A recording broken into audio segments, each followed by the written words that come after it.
혹시 공물로 드리는 제사입니다. 우리 그 구체적인 내용은 다음 시간에 하도록 하고, 여호와께 향기로운 냄새니라. 지난 시간에 이어서 아무리 황소를 가져와서 제물을 삼아 드린다 해도 그 번제가 하나님 앞에 연락되지 않으면 의미가 없다고 말씀드렸죠.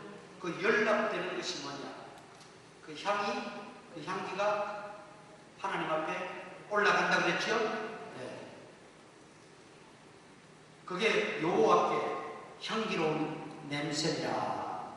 향기가 여호와 하나님께 올라가므로 그 예배가 받아지고 그 예배가 또는 거절되어지고, 가인과 아벨이 동시에 하나님 앞에 제사를 드렸습니다. 물론 가인은 농사 짓는 자이기 때문에 곡식으로 드렸어요. 아벨은 양을 치는 자이기 때문에 양으로 제물을 삼아서 드렸습니다. 양을 안 드렸기 때문에 가인의 제사가 틀렸고, 그건 아니에요. 제물은 곡식이 될 수도 있고 양이 될 수도 있어요. 그런데 가인의 제사는 하나님이 받지 않으시고 아벨의 제사는 받으셨다.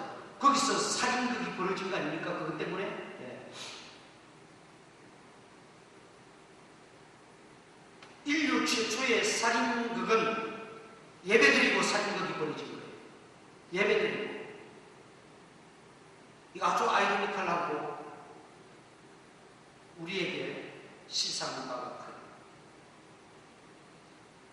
예배드리고 살인극이 벌어진다니, 그것도 힘들지가 않아요. 뒤에서도 제가 강조드리기 때문에 그 정도로만 그렇게 이해를 하시고, 자, 곡식이 될 수도 있고 양이 될 수도 있어요. 중요한 것은 하나님이 받으시고 안 받으셨다고 했는데, 받으셨다는 것은 그 제물의 제사가 향기로운 냄새로 여호와께 상달되어지고 연락되어졌다, 그 말이죠. 그러나 받지 않으셨다는 것은 향기로운 냄새로 하나님 앞에 연락이 되지 않았다는 거예요. 곡식을 드리는데 무슨 연기가 있습니까? 곡식도 다 있어요. 그러나 여기 말하는 향기로운 냄새는 번제를 드릴 때 올라가는 그 연기도 분명 1차적으로 의미하지만, 사도 바울이 이 내용을 신약에 와서 해석을 해줍니다.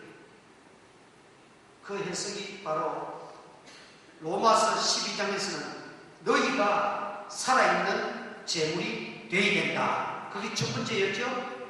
너희가 살아있는 제물이 되어야 된다. 그리고 오늘 고린도 후서에 보니까 너희가 뭐라고 했어요? 그리스도의 향기다 그랬어요.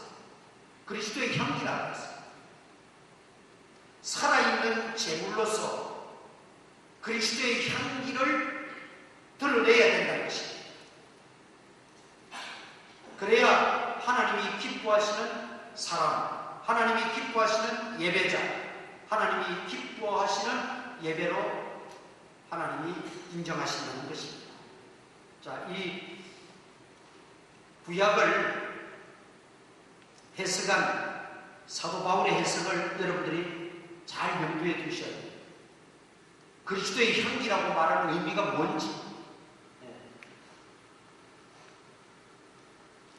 아무리 황소를 수백만이 드려도 그 향기로운 냄새가 하나님 앞에 연락되지 않으면 그 제사는 다 의미가 없지요. 대표적인 게 뭡니까? 가인의 제사라는 거죠. 가인의 제사.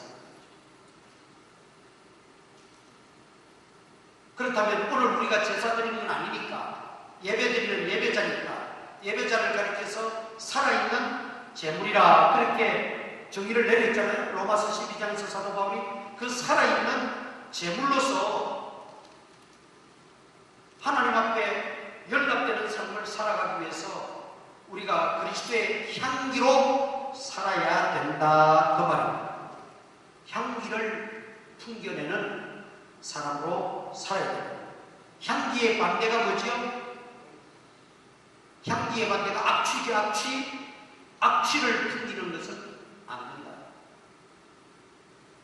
향기를, 그리스도의 향기를 풍기며 살아야지. 그게 살아있는 재물이고, 그게 하나님 앞에 연락되는 예배고, 그게 하나님 앞에 성달되어지는 영적인, 신앙적인 바른 삶이라는 거죠. 이 두 가지를 잘 연결을 시켜서 이해를 해야 돼요. 그래서 제가 자꾸 강조하는 겁니다. 향기로운 냄새, 그리스도의 향기, 이걸 설명을 할 수 있어요. 그래야 설명이 돼야 이해가 됐다는 거고, 이해가 돼야 그 의미를 깨닫고 우리가 그렇게 신앙생활하고 그렇게 살아갈 수 있는 것이죠. 네. 자, 그렇다면 이제 사도 바울이 말하는 그리스도의 향기로 우리가 살아야 됩니다. 그러니까 악취를 풍기지 말고 향기로운 냄새를 풍기며 살아야 된다는 거죠. 그리스도인들이. 그것이 교회 안이든 교회 바깥이든, 내가 같은 교인들을 만나든 안 믿는 사람들을 만나든, 내가 어디서 무슨 일을 하든 항상 나를 통해서 그리스도의 향기가 나타나야 되고 그리스도의 향기로운 냄새를 풍겨야 된다는 것입니다. 자, 이것은 교회에서 드리는 의식적인 예배와 바깥에서 살면서 드리는 생활적인 예배가 있습니다. 의식적인 예배와 생활적인 예배가 있어요. 이 둘은 떼어놓고 생각할 수 없는 겁니다. 서로 밀접한 관계가 있는 거예요. 생활이 발라야지 주일만 지키고 예배만 드리고 교회만 잘 다닌다고 되느냐? 그게 얼핏 들으면 맞는 말 같은데 틀렸어요. 맞는 말이 아니에요. 그 반대도 마찬가지예요. 그러니까 의식적인, 우리가 공동체가 모여서 드리는 이 의식적인 예배와 개개인의 삶 속에서 드려지는 이 생활 예배가 뗄래야 뗄 수가 없다는 거죠. 분리해놓고 생각해서는 안 돼요. 그게 밀접한 관계를 가지고 있습니다. 거기에서 우리가 그리스도의 향기를 품어내야 된다. 악취를 풍기지 말고 그리스도의 향기를 발해야 된다는 것은 생활 예배로서의 삶을 의미하는 것입니다. 살아있는 재물이니까 내가 살아가잖아요. 공부도 하고 직장생활도 하고 가정도 자녀도 키우고 이런 저런 직업을 가지고 일도 하고 살아가잖아요. 그 살아가는 생활 속에서 그리스도의 향기를 발해서 그 향기로운 냄새가 여호와께 상달되어져야 된다는 거예요. 그게 생활 예배예요. 그 의식 예배는 우리가 기도와 찬양과 말씀과 헌신과 충성과 이런 걸 통해서 우리의 전부가 하나님 앞에 또 올려져야 되는 것입니다. 이 의식 예배와 생활 예배를 별개로 생각하지 말고 하나로 생각하고 이 둘이 다 여호와께 향기로운 냄새니라, 하나님 앞에 상달되어지는 향기로운 냄새가 되어야 된다는 것이죠. 그런데 이제 이게 힘들어요. 좀 어렵죠. 교회에서와 바깥에서요. 또 교회에서의 어떤 직분자와 그냥 바깥에서의 엄마로, 아버지로, 남편으로, 아내로, 자녀로 또는 어떤 직장맨으로 이런 부분들이 조화를 이루고 하나가 된다는 게 쉽지는 않아요. 그런데 우리가 이런 문화를 만들어 가야 돼요. 이런 습성을 우리가 만들어 가서 교회 의식적인 예배에서의 예배잖아, 밖에 생활 속에서의 생활 예배잖아, 다를 바가 없어야 돼요. 왜? 한 사람인데 나는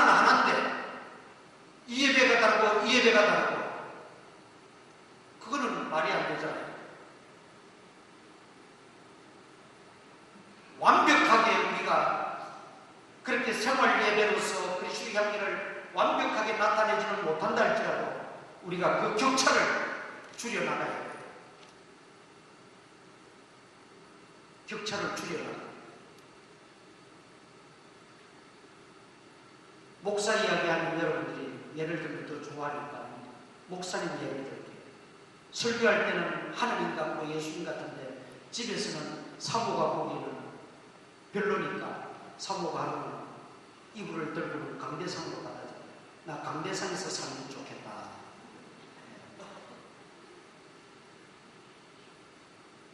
그게 생활 예배자와 의식 예배자로서의 모습이 달랐다는 거죠. 우리가 완벽해질 수는 없어요. 완벽을 향해서 노력을 해야죠. 똑같이 완벽해질 수는 없겠지만, 그러나 하나님이 기뻐하시고 원하시는 것은 바로 의식 예배와 생활 예배가 함께 성장해 가야 됩니다.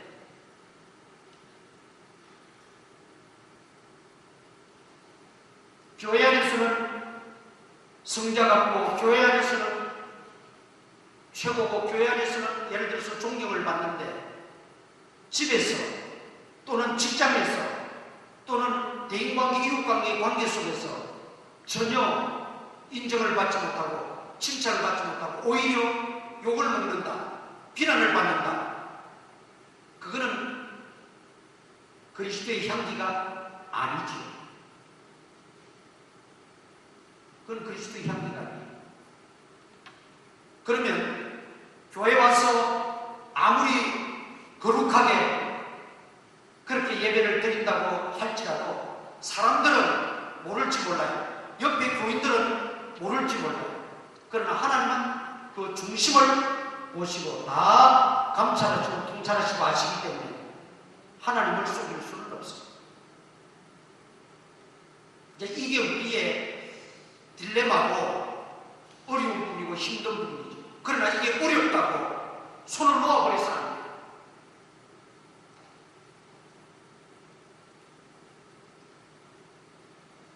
지지난 주에 우리 요수비하고 통화하면서 자기가 이제 만 3년이 됐잖아요. 미국에서 미국인 교회와 미국인 교회 가서 이 팀판을 치고 봉사를 해요. 그리고 한국인 교회, 그러니까 거기는 10시 예배를 드리고 봉사하고 와서 1시에 또 한국인 예배 또 와서 찬양 인도하고 봉사를 해요. 이제 두 개를 다 하잖아요. 그리고 3년 동안 미국인 교회와 그 신앙들을 다 봤잖아요. 그러면서 뭐 그런 이야기를 하지도 않았는데 대뜸 그러더라고요. 여기 와서 신앙생활 하는 거 보니까 교회 안에서나 밖에서나 똑같다는 거예요.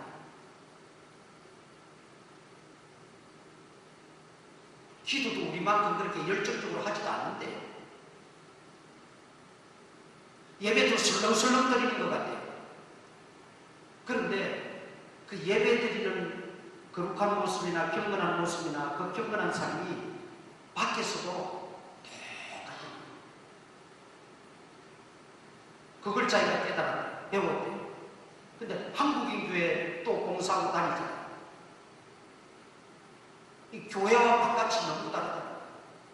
성찬식 해놓고 통성기도 막 지붕이 날아갈 듯이 해놓고는 1시간 뒤에 보니까 싸우고 있더래요. 의견 하나 가지고 식당에서 국수 먹냐 국밥 먹냐 그것 때문에 싸우고 있더래요.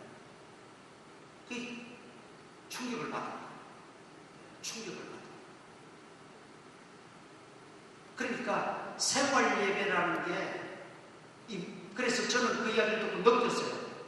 그 사람들은 청교도 문화예요. 일찍이 기독교 문화예요. 근데 우리는 유교 문화가 강해요. 교회는 다니는데 문화생활은 유교에 그대로 젖어서 있어요. 가만히 생각해 보세요.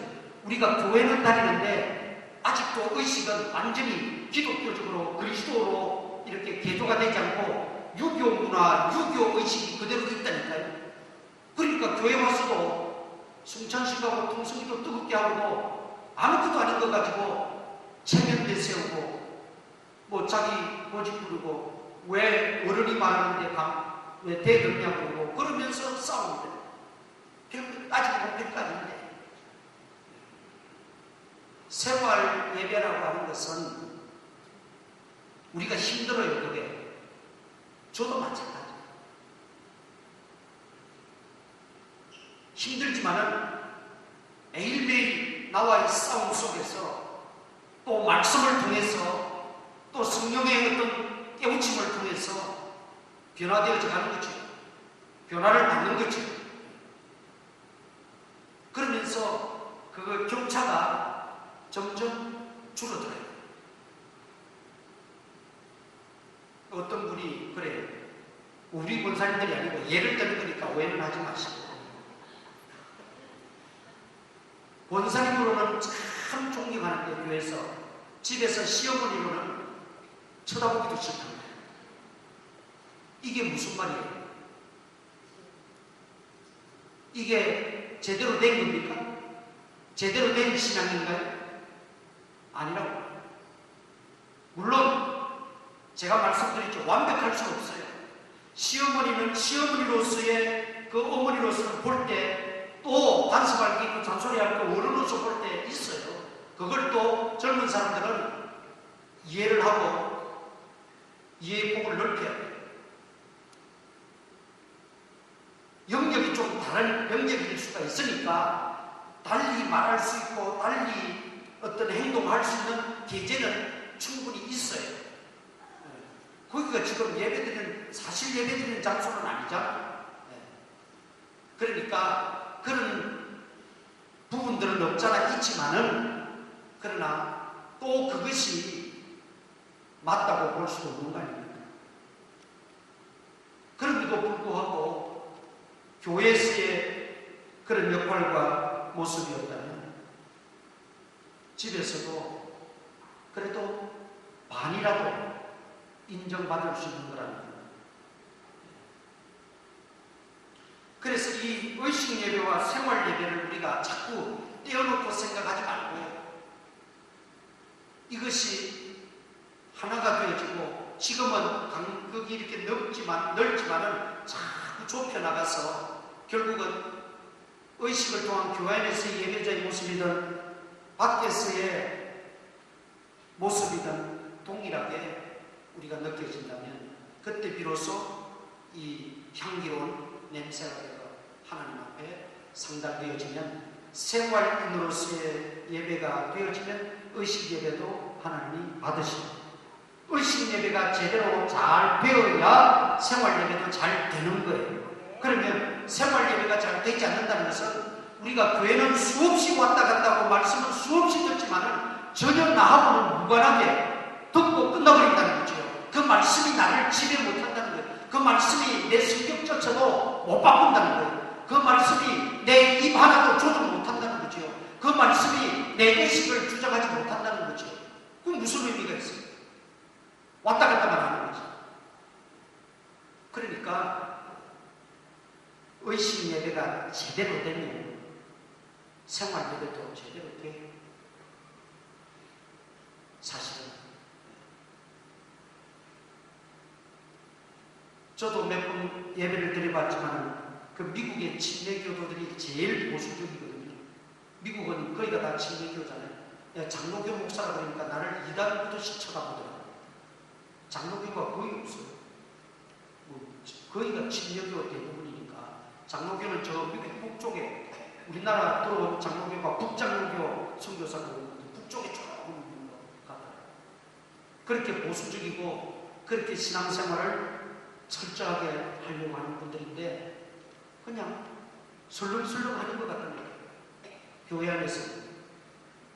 그런데도 그들의 삶 속에는 청교도적인 그 의식과 청교도 그 신앙이 그대로 배어서 흘러나오니까.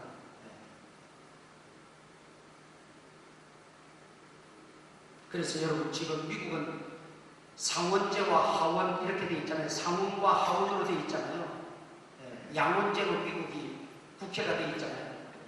그 상원, 하원에는 반드시 담임 목사가 있어요. 청와대 대통령을 위한 담임 목사는 없어도 하원과 상원에는 반드시 담임 목사가 있어요. 그래서 늘 예배를 드립니다. 그 예배 드리는데 제가 그 상원 목사님 설교한 그 내용을 많이는 못 봤는데 한 2편 제가 보았어요. 보는데 거기에 설교의 내용이 간단해요. 여러분은 국민의 지도자입니다. 여러분은 국민을 이끌어가야 될 리더입니다. 그래서 본이 되어야 됩니다. 본이 되어야 됩니다. 국민은 여러분을 쳐다보고 있습니다. 그 여러분들이 하면 국민들도 얼마 지나지 않아서 하게 됩니다. 여러분이 을을 보고 하면 국민들도 얼마 지나지 않아서 을을 보고 하게 된다는 거죠. 그렇게 설교를 그렇게 그러면서 여러분은 국회에서도 하나님 앞에 지금 예배드리고 있다고 생각해야 됩니다. 교회에서도 하나님 앞에 예배자입니다. 가정에서도 또 지역구에 돌아가서도 여러분은 예배자이지 국회의원이 아닙니다. 그렇게 생각합니다. 그래서 처음에는 제가 그걸 이렇게 읽어보고 무슨 설교가 이런 설교야 그랬는데 생각하면 생각할수록 그 상원, 하원의 담임 목사님들이 주장하는 것은 다름 아닌 생활 예배를 주장하는구나. 그걸 제가 깨닫게 됩니다. 이분들은 생활자로서 예배를 이렇게 강조하고 있구나. 근데 우리나라가 전부터라도 좀 부족했던 게 있어요. 한국 교회가 부족했던 것은 예수 믿고 구원받는 것 거기만 집중했어요. 예수 믿으면 구원받습니다. 구원받았습니다. 그리고 구원받을 이후에 삶에 대해서는 관심이 적었어요. 거기 이제 맹점이 있어요. 그래서 예수 믿는 거는 믿어요. 그런데 예수 믿었습니다. 구원받았습니다. 구원받은 자로서 어떻게 살아가야 할 것인가. 이 부분에 대해서는 약했다는 거죠. 그러니까 나는 이미 구원받았으니까 이제는 마음대로 살아도 돼.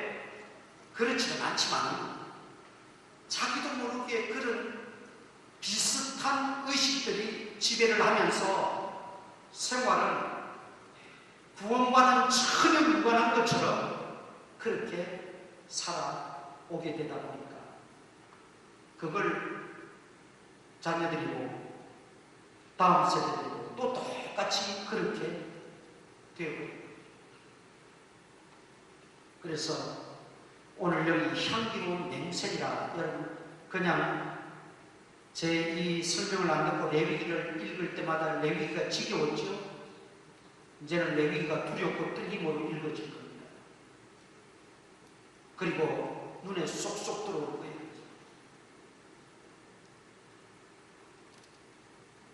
향기로운 냄새냐, 의식 예배와 생활 예배, 여러분 이게 분리해서 생각할 수 없어요. 이걸 우리가 극복하고 이게 성숙해져요.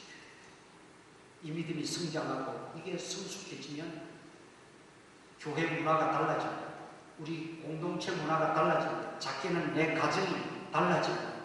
그리고 이런 공동체가 사회화되고 국가화되어지게 되면 그 국가의 의식과 국격이 달라집니다.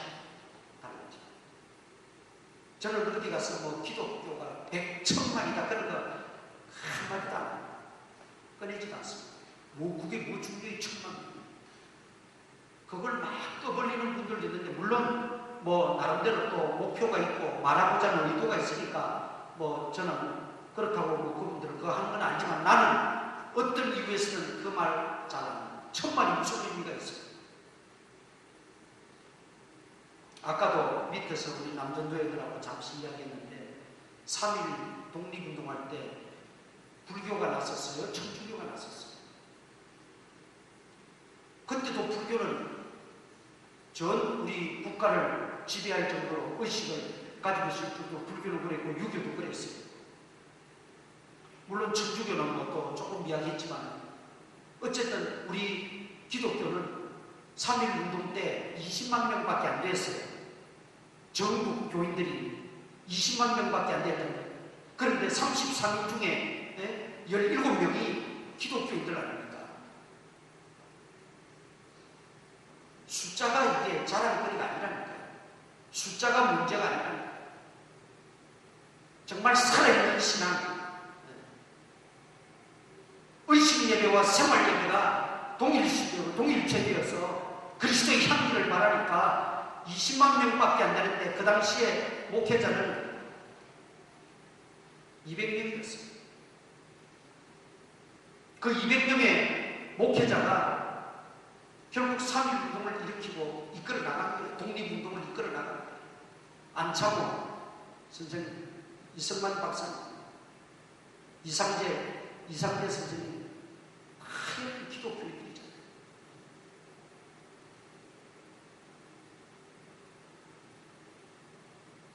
지금에 와서 뭐 천주교 뭐 어디서 자기들이 최고의 애국자이냐 떠들고 하지만 그들이 3.1 만세할 때나 독립운동에 역할한 게 뭐 있습니까? 없어요. 그래서 지금 우리나라가 1000만이 된다고 자랑하고 떠들 게 아니에요. 얼마나 그리스도인으로서의 영향력을 끼치느냐. 그 영향력을 끼치려면 우리 한 사람 한 사람이 그리스도의 향기가 되어야 된다는 거죠.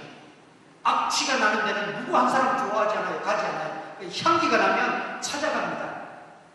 냄새 한번 맡아보면 무슨 냄새인지, 어디서 나는 냄새인지 보기라도 돌려보고 우리가 한 사람 한 사람이 그리스도의 향기가 되도록 기도하고 우리가 노력하고 그렇게 신앙생활하고 성장해야 될 줄 믿습니다. 네. 하루아침에 된 것은 물론 아니에요. 그러나 우리가 기도해. 나를 먼저 변화시키고 우리 교회가 먼저 변화되고 나 한 사람이 변화되어지는 그 향기가 급속도로 전염되어졌어. 전도회가 변화되고 교회가 변화되고 우리 사회가 변화되고 우리 가정이 변화되고 직장이 변화되고 그리스도께 향기로운 냄새, 여호와께 향기로운 냄새. 여러분 이 구절이 가벼운 구절이에요. 단순히 그냥 옛날에 제사 지내고 냄새 올라가는 그걸로 끝나요. 오늘 이 말씀을 깊이 묵상하시면서 다시 한번 우리를 새롭게 하고 우리 믿음을 성장 성숙시키는 그런 은혜가 있기를 축원합니다. 통성으로 기도하십시다. 오늘 주신